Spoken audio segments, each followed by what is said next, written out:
राधे राधे, जय श्री कृष्ण। नमस्कार, बहुत स्वागत है आपका आपके अपने यूट्यूब चैनल आध्यात्मिक टॉक्स में। और मैं विभा मिश्रा हमेशा की तरह ये कामना करती हूँ कि आप सभी पर श्री हरि की कृपा हमेशा बनी रहे। दोस्तों, आज हम इस वीडियो में बात करेंगे मार्गशीर्ष महीने में पड़ने वाली पूर्णिमा की।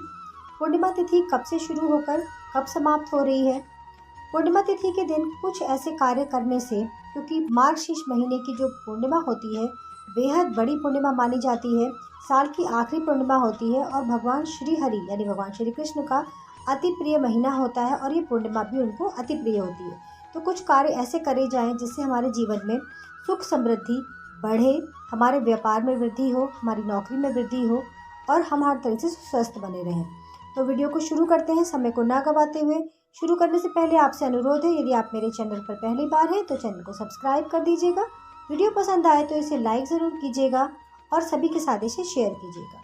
मार्गशीर्ष महीने की पूर्णिमा तिथि जो है वो 26 दिसंबर को सुबह 5:57 से शुरू होकर 27 दिसंबर को सुबह 6:24 पर समाप्त हो रही है।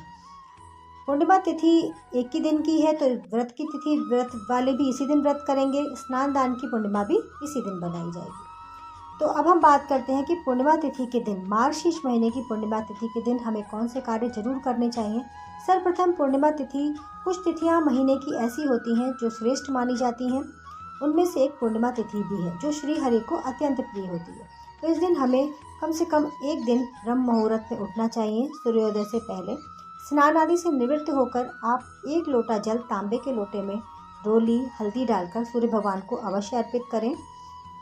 कहते हैं कि यदि आपको अपने व्यापार में वृद्धि चाहिए तो आपको 2 उपाय अवश्य करने चाहिए पूर्णिमा तिथि के दिन। मार्गशीर्ष महीने की पूर्णिमा जो होती है वो श्री हरि को अत्यंत प्रिय होती है। तो हम ये जानते हैं कि तुलसी महारानी, तुलसी के पौधे और आंवले के वृक्ष दोनों में ही भगवान श्री हरि का वास होता है।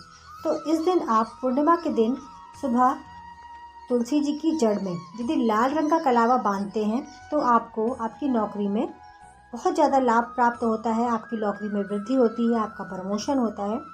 और यदि आंवले का वृक्ष में आप पीले रंग का धागा बांधते हैं तो आपके व्यापार में वृद्धि होती है। तो ये 2 कार्य हमें ज़रूर करने चाहिए पूर्णिमा तिथि के दिन। उस दिन श्रीहरि की उपासना करनी चाहिए। आपके पास श्रीहरि की कोई भी जो प्रतिमा हो उसके सामने जो है आप उसको पंचामृत से स्नान कराइए। शालिग्राम जी हैं, यदि लड्डू गोपाल जी हैं तो उन्हें शालिग्राम से उनको पंचामृत से जो है स्नान कराना चाहिए। यदि कोई मूर्ति चित्र है तो उसका आचमन करना चाहिए। उसके बाद उन्हें पीले फूल अर्पित करने चाहिए, पीले रंग का फल चढ़ाना चाहिए। फल में केला श्रीहरि को अत्यंत प्रिय है तो केले का भोग लगाना चाहिए। स्वयं भी हमें पीले वस्त्र धारण करने चाहिए भगवान श्रीहरि की पूजा करते वक्त। कहते हैं कि पूर्णिमा तिथि के दिन चावल का भी उपाय जो होता है वो बेहद शुभ बताया गया है। पीले पीले मीठे चावल बनाकर श्रीहरि और माता लक्ष्मी को अगर हम भोग लगाते हैं तो भी हमारे घर में धन धान्य सुख समृद्धि जो है उसकी वृद्धि होती है। 1 मुट्ठी चावल अक्षत के रूप में शिवलिंग पर अर्पित करने से भी हमारे जीवन में जो हमारे रोगों से मुक्ति होती है वो भोलेनाथ हमारे जो है उससे हमें मुक्ति दिलाते हैं। तो ये भी कार्य आप कर सकते हैं। चावल की खीर बनाना भी, शाम के वक्त चावल की खीर बनाकर माता लक्ष्मी को भोग लगाना भी बेहद ही शुभ बताया गया है पूर्णिमा के दिन। तो आप ये उपाय जो है मार्गशीर्ष महीने की पूर्णिमा के दिन अवश्य और अवश्य करें। मैं आशा करती हूँ कि आपको मेरा वीडियो पसंद आया होगा और इसको ज़्यादा से ज़्यादा शेयर कीजिए। धन्यवाद। राधे राधे, जय श्री कृष्ण।